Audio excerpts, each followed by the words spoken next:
Hey guys, it's Ganondorf and welcome back to my channel. Today I'm going to be doing a guide for the Death Knight. A lot of people have been requesting this. If you follow my channel and you've been voting on what you want to see next, Bounty Hunter, a Mando build, won. And this build works really well for that. Unlike previous videos, I'm actually going to give you two different builds for this type of character and explain what the differences are, explain why they're meta right now, explain what they're really good at and what they're really bad at.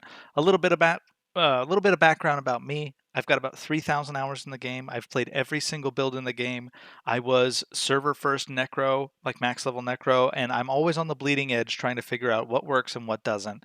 And I'll explain at the end when I go through a tier list of what this build does really well and what it does poorly. And I'll go through and just give you a couple tips and explain the basics of the build. So I hope you guys enjoy. Let's go ahead and get started here. We've got Human Full Tendremic. This is hands down the most flexible class in the game. If you know anything about humans, humans don't do anything better than anybody else. They are never the best at anything, but they do everything pretty good. They're kind of jack of all trades, right? The one thing the human does best is it has more attribute points than anybody else by a landslide. So you can fit more into a build. You're just not ever going to be the best at any of those things, right? So this character has really good strength, 22% melee damage bonus. Health is a little bit low for a standard footy. Standard footies are around 200. The mana is very low. It is a 1 mana bar build, and I'll explain what that is in a minute.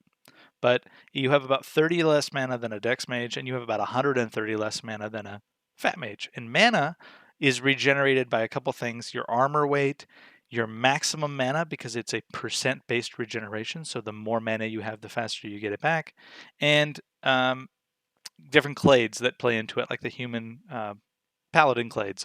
And I'll explain that as we go along, but just know that this doesn't have a very big mana pool, and this character is going to be a 1 mana bar build. Combat speed 422 is not terrible. It's not the best. Alvarans are obviously faster. There's a lot of different classes if you go down to lean and different races that can be faster, but this is generally acceptable for a footy build. You're not the slowest, you're not the fastest. Ogmirs are still slower than you, so you'll be able to catch some people you won't be able to get away from. Armor weight 25.29 with the heavier version of this build, and 15.83 with the lighter, more mage-centric version of this build that I'll talk about here in a minute.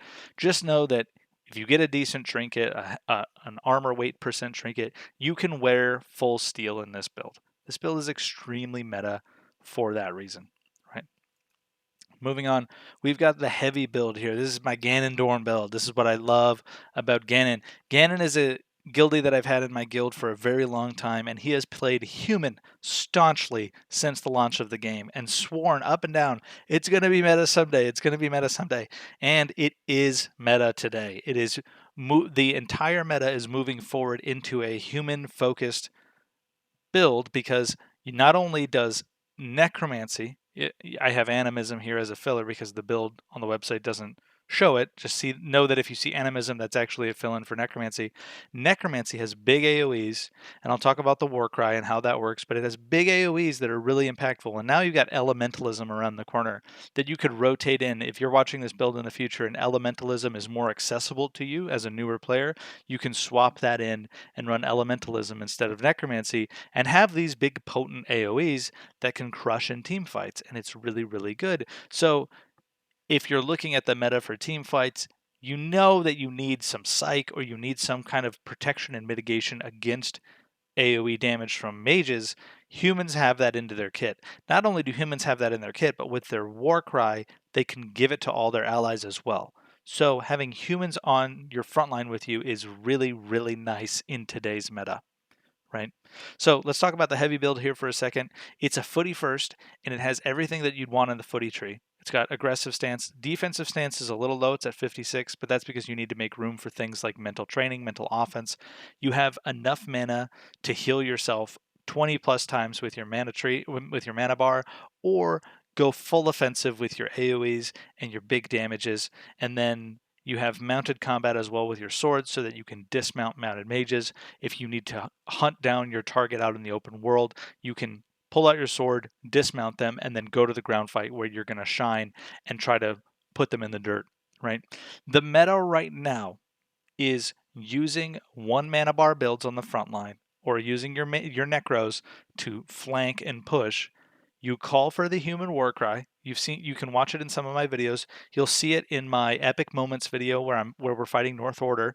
I call human war cry, and Ganondorn pops his on the spot. You see the buff hit me, and then you spam your AoEs and you AoE the enemy, because what the war cry does is it makes your team resist all spells for 10 seconds. Resist means 50% damage from spells. So you can indiscriminately do your big awe surges, which is an AoE cone in front of you. And even if your teammates are in the way, you're hitting them for 10 and you're hitting the enemy for 40. It's fantastic. It is the meta. But there are some downsides. You only get to do 3, maximum 4 if you're lucky, or if you have really good trinkets with this character before you're completely right? And then you're playing frontline again, but it's so much damage, and if coordinated with your team, it puts the enemy on the back foot. It is extremely good. It is the meta right now, right? So a standard rotation as this character for a team fight, which they are the best at, is you open the fight with your Warcry and Awe Surges. Obviously, you should be looking for the enemy team to be doing the same thing so you can defensively Awe Surge. That's something that's really important. Is it's just as good to pop your Warcry defensively if you see a bunch of Awe Surges coming your way, as it is to go offensive. Then you pull out your sword. Hopefully, you're in steel and you go duke it out as a footy. After the fight has started, in the mid fight, you'll have a trickle back of mana. You'll have 20% mana regeneration because you're a human. Your mana will trickle back in, and you'll have enough mana to go into the back line and get 5 or 6 heals in and lift your team up or lift yourself up, right? Now, I would be dishonest if I said that that happened every fight, right? If you play a human, you know that this game is not forgiving to hybrids, right? It takes a long time to sheath your weapon, get cast out, unsheath your weapon. Your movement speed isn't fast. All that stuff means that most fights that you fight, you're either going to fight as a footy from start to finish, or you're going to fight as a mage slash support from start to finish. You don't really get to do both because you have to make space, you have to have good game sense. But in the fights where you get to utilize both, where you brawl on the front line, come to the back line and heal yourself up and maybe throw a heal or two to your buddy, or you get all your off surges in for big damage and then slice it up in the front line, in those fights, it feels really good. This is one of, if not the funnest class to play, just because it's fun. It's really fun going in and out of magic into melee and back and forth and having that utility. Is it valuable? No. Because in most of the fights where you're a footy from start to finish or you're a mage from start to finish, if you were an Ogmir or you were a dedicated mage, your throughput would be better. Your action economy would be better. This is a good fight, or a good character for small team fights, skirmishes, and really big team fights. It's the best in big team fights where you can fill in and there's a lot more room for error, right? It's fun from a factor on the tier list. I don't have a fun factor, but I would give it an S for fun. It's a really, really fun class. And if you're playing one character, this can be a really fun one to go. There are some big downsides that I'll talk about as I get to the tier list, but let's go ahead and talk about the Mando build, which is a lighter version of this build. The main key difference is you have 15 heavy armor training, so you're wearing medium or light armor. You have much better mana regeneration because of it, and you can do a lot more with that. You can do more awe surges. You can, if you're bounty hunting, a lot of times you got to go out into the world and kill somebody in their house. And the only way to do that is to awe surge them through the wall. And most of the time, at least in my experience, is I get just enough awe surges that their one more would kill them. And they come back from being AFK, or they bandage themselves, or whatever the situation. So you might find that having more mana regeneration is really nice. Granted, you could just take off your heavy armor and start your casting, but then you're out there naked. You're a little bit faster. It drains your stamina less to wear armor like this. And then with this build, you can also fit more into your mounted combat. So the previous one only has 50 points in mounted combat. This one has 70. With 50 points, you're hitting for about 75% of your sword damage on horseback. And if you don't know what that means, I don't really want to go into explaining the details of it, but just know that if you have 0 skill, you do 50% damage. If you have 100 skill, you do 100% damage. But mounted combat's unique because it has a secondary called mounted charge that you get for free that adds bonus damage depending on your horse's momentum and your horse's speed. So if you're riding quickly and chasing somebody down and swinging your sword, you're basically doing full damage, if not more, and you can really kill horses quickly if you can get on top of them. So when you're bounty hunting in the open world, this character does have a mounted skill, so you can kill horses. You're not totally inept on horseback, which is really nice, especially as a bounty hunter. Okay, so it's really, really good. It doesn't have too many PvE applications, but it's good. You have taming at 31. That's needed to tame any horse. You're out in the open world a lot. Your horse dies a lot, especially when hunting down bounty targets. I would get taming at 31. Once you have money, I would pick up ritualism notes and just pop those. Then all you got to do is carry a candle around and a ritual table. And if your horse dies and you win the fight, you can then resurrect your horse on the battlefield and keep riding off. It's really, really really, really nice for just keeping that momentum going. And one thing I haven't talked about on either build yet is necromancy. Not only do you get the awe surge, the wall bang, the big AoEs, all that fun stuff, but you get something called Akbond, which allows you to attach a bond to your horse or to a zombie that you make that absorbs it's either 10 or 20% damage that you take for 15 minutes and transfers it to the pet. That is so incredibly good. If you're in full steel and you're taking 10 or 20% less damage because your pet is absorbing stuff, you are tankier than an Ogmere.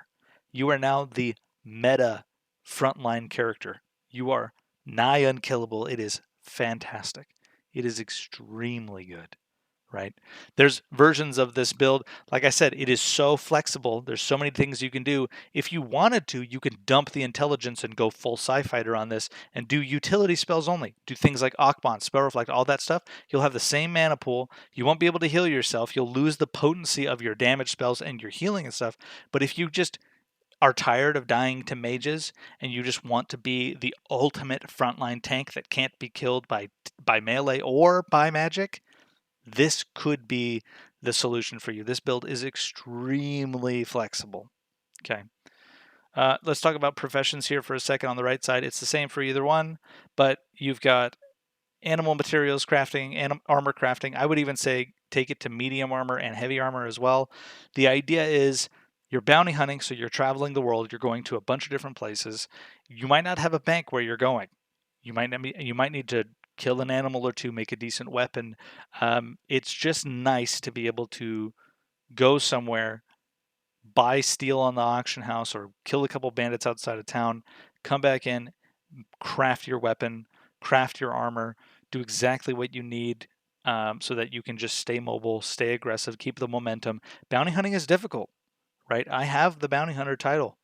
I've got around 75 kills right now. I'm in the top 10 on the leaderboard, I think. If you add up my kills on both my characters, I definitely would be.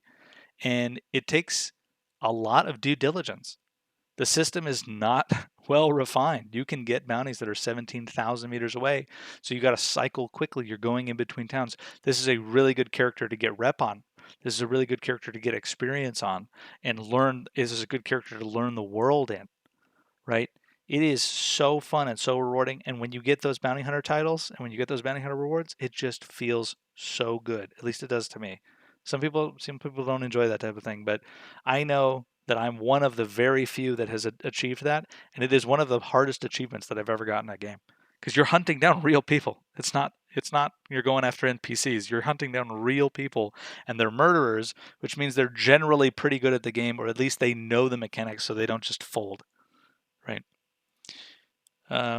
Skills down here, the main thing to know is Human Warcry is super good. It's becoming meta. When you're leveling this character, I would focus on getting primary skills first, with the exception of the Warcry and the Paladin. Both of those are really good. They give you a lot of bonuses in combat. And then you want to go for primary points. You want to go for the ecumenical points. You want to go for the stats that prioritize the raw stats, not the maximums. You get the maximums at the end, but prioritize the raw stats because it gives you the primaries that you need to finish fleshing out this build, if that makes sense, right? Now let's get into the tier list, right? I always have PvP first. I always leave it for the last. I don't know why it's there. We'll talk about PvE first. PvE, I would give this, honestly, I'll give it C. You have the potential to do big AoEs. You have the potential to link up a bunch of mobs, AoE them down. You have self heal, so you can top yourself up quickly. You can kill almost anything that a foot fighter could. You have zombies, so that you can do some unique things like killing certain bosses that you wouldn't be able to solo by using your zombies. Like you can do some cool stuff, but you're pretty middle of the road. You don't have mounted archery. You can't go kill trolls. You can't solo a lot of big bosses. You can't use pets. You're really middle of the road for PvE. This isn't really something that you're going to be going out and killing a pack of Cambodons with, or like farming huge stacks of X component. Right? This is middle of the road. You're not terrible. You're not the best. You can do a lot, but you can't do everything. Dueling, I'm going to give this D tier. You are not an ideal duelist. You can still duel in town and skill will triumph at the end, but if you're dueling an equally skilled opponent or a better opponent, you're going to lose because they either have an edge on you, or I mean they just have an edge on you. That's what it comes down to. It is still a really good class to learn on, right? You're not going to just immediately fold. You're not at a massive disadvantage when dueling. You're just at a small disadvantage. So it's a good character to learn on. You can practice a lot on this character. If it's your only character, right, you can still spend your time dueling and not feel like it's wasted in town. 1vx. 1vx. 1vx, I'll put into B tier. You have big AoEs. You have access to the only AoEs in the game right now. And elementalism comes out, you can easily rotate into those and have even more. So you have the potential to make some serious outplays on people. At the same time, you can't get away from Alvarans. Lean Thursars and off meta builds like that will also catch you. Mounted mages will kind of be a big thorn in your side. Mounted archers will be able to kill your horse pretty quickly and put you on the ground. So it's going to be hard to kill enemy horses. You don't have the mana to do that. So if you're out in the world, 1vx, you have very limited potential. If you're in a dungeon, you have a little bit more. It's not the best, it's not the worst, but that's what it is. 1v1. 1v1, it's average. The reason it's different than dueling, I always have to kind of explain. Dueling is in town. 1v1, it's like the honorable duels, no bandaging, no magic, no. In a 1v1 scenario, that's dueling to the death in the actual world. And you can use magic in those scenarios. You can sheath your weapon, cast Death Hand, and get some pretty big Death Hands out. You can do Awe Surges to pepper up the enemy before you get into the fight. You can T-lash them if you want to. You can heal up. If you see them backpedal and bandage, you have more time than they do. You have enough time to sheath your weapon, get a couple heals out, and unsheath before they can connect with you, especially if you're jump casting. So you can use magic, which kind of leverages it, but it's really middle of the road. It's not the best duelist. It's not the worst. Skill cap. I always like to quantify skill cap as well. When I say skill cap, S tier would mean that it's the easiest build to play in the game. F tier means it's extremely hard to learn, right? This is a build that requires a decent amount of game sense. It's something that you wouldn't really play until you're familiar with the game. You're bounty hunting, so a lot of times you'll be going into 1vx scenarios. This is really, really good when you have a team that's competent and can help you call and can call for your war cry and take the mental load off of what you should be doing.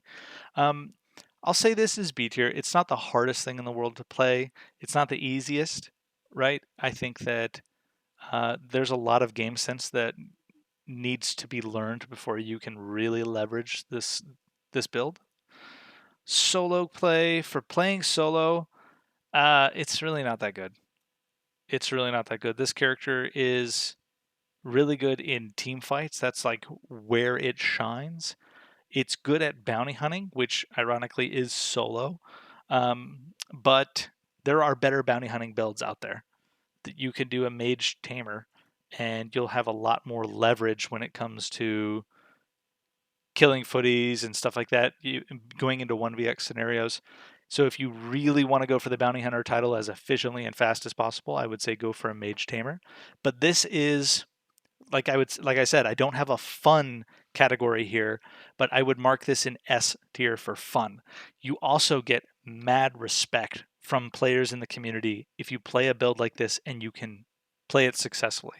If you can challenge somebody to a mano-a-mano fight, get them to come out of their house while their buddies watch them and you cut them down in front of their friends, they might kill you afterwards, but they will respect you. They'll think that you're a great player, right?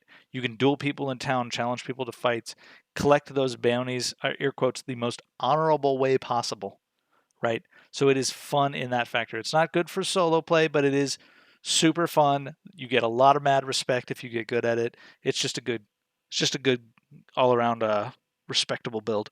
Team fights, it's S tier. This is the meta right now. So impactful, both aggressively on the offense and on the defense. Just fantastic. And one thing that I'll say is a lot of people have come to me looking for this build because of like Nightmare and those type of groups out there that are using this and leveraging it really well. I'd say most good teams are doing that at this point. Black Priest is definitely doing it. I know Nightfall's doing it. CTX was doing it before they fell apart. Nightmare does it all the time. This is their meta build. This is what they love to run, right?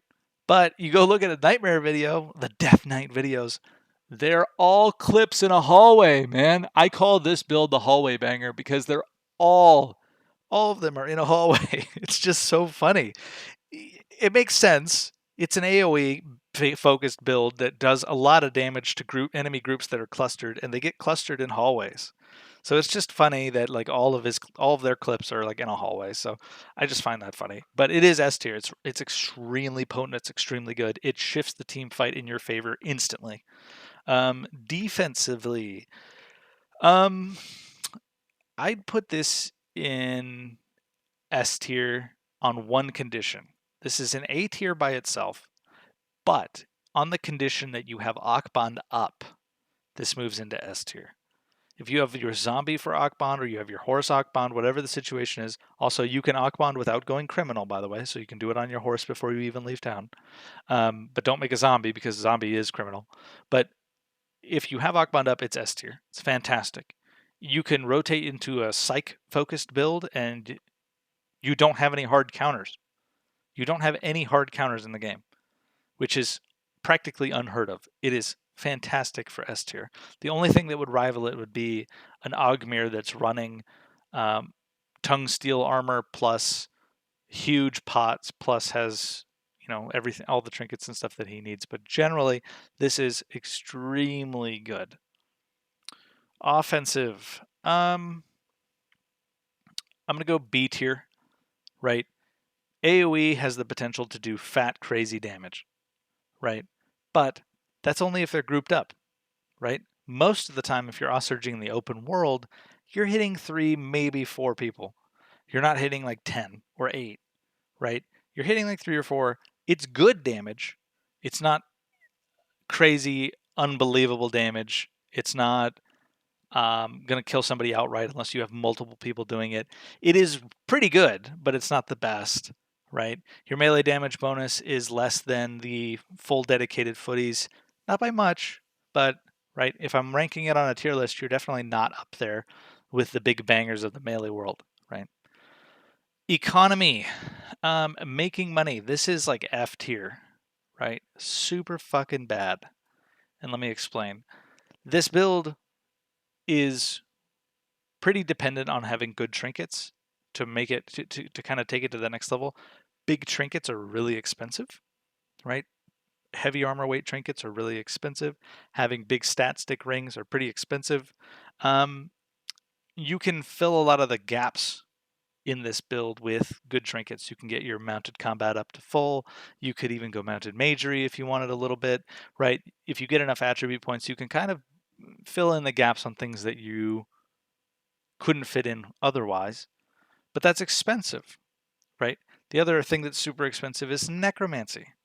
I'm not going to tell you how to get necro. I'm not going to tell you like where to go to learn it because I don't believe in ruining those experiences for people. But once you figure out necro, or you go buy a lexicon that has all the necro spells in it, then you need to get the reagents. You need to spend all the time leveling it up. It's expensive. It's not cheap. A lexicon with all the necro spells goes for like 5,000 gold. So if you're a new player getting your feet wet, that is a huge mountain to hurdle, right? So getting this build online is extremely expensive. Then you're cycling bounties. It used to be 5 gold per bounty, and that was really expensive. Now it's 1 gold. But you're spending a lot of time going from town to town, right, getting different horses, cycling bounties. You, if you're going for the hard bounties, you're definitely going to lose a couple of those. So you're throwing away gear sets in fights that are disadvantageous for you unless you're going out with a big group, right? Bounty hunting as a group is actually really fun. Let me just throw that out there. Something really fun that you can do. This is not a money-making build. This is very expensive, right? Uptime. This is E tier. This is one of the worst uptime classes or builds in the game. I talked about it earlier. If you're full footy for the full fight from start to finish, all of your mage skills, all of your mage primaries were dead stats for that fight. And if you're doing mage stuff, anytime your sword is put away, all of your footy skills are dead stats. So it is terrible for uptime. Your build is half dead most of the time, right? Crafting it. It's not that good, right? I recommend going into those things that I talked about with like your swords and your armor, steel, like leveling up your steel and stuff. It's expensive to get your steel lore up. It's expensive to get a lot of those different lores up. It's convenient because you can make your swords, you can make your armor, you can save money in the long run. But in the short term, you're not really going to make money. Making steel swords, it's the most popular weapon in the game. It's the most crafted weapon in the game. Those are the things that are always looted off of bodies. So they're not really valuable. You know, making an armor set, you can make money selling those things, but it's the most popular professions in the game. So you have the most competition. And yeah, you're just not going to make a ton of money doing it. Can you make some? Totally. You totally can. There's a lot of people that sell really shitty armors. And if you just sell the meta stuff, you do like reptile guard fur, reptile iron fur, iron silk, um, that type of stuff, right? Plate scale. Um, if you can get up, if you can get fishing and get panzer scales, that type of stuff, you can sell that stuff. You can make pretty good money. You just need to learn that, and it takes time to kind of figure out what is what. And I wouldn't really recommend it for making money. Utility, um, it's up there, man. You can do whatever you want with this build. I'm not even kidding. You can do whatever you want. It is super flexible. You could you could eventually age up this character, eat a ton of blood kua, get super fat, and play an obese fat mage if you really wanted to. Right? Your stats would look really good. Age 61, obese fat mage has 130 int and 124 psych or something like that. You have massive mana pool, massive damage. Right? Extremely, extremely flexible character. So utility S tier. Even with this build, these two builds that I'm showing you, you can do whatever you want. You have access to everything in the game, minus archery. Who cares? PvP, A tier. Just, it doesn't excel at some of the smaller stuff, but if you're building this character, you're building it to be with your team. You're building it to support. You can bounty hunt on it if you want the respect. It's not the best bounty hunting build. I'll say that. Mage Tamer is probably the best bounty hunting build because you can leverage pets. You don't have to rely on your friends. You don't have to drag your buddies along to go do it. If you're bounty hunting in a group, though, I'll say that this is cracked. You get 3 of these guys out going around, you can handle anything, anything, right? So overall, let's see. Overall, I would say this is probably B tier. This is B tier. It does some stuff really well. It does some stuff really badly. right? There's a lot of downsides that might not be mechanical, right? Like the economy stuff, but you can't ignore those. You can't just say, well, it's super expensive, but who cares? Not everybody in this game is rich, right? So, yeah, those are my thoughts. Once again, my name is Ganondorn. I hope you guys enjoyed this video. If you have any questions, leave them in the comments and I'll just ignore them. Thanks.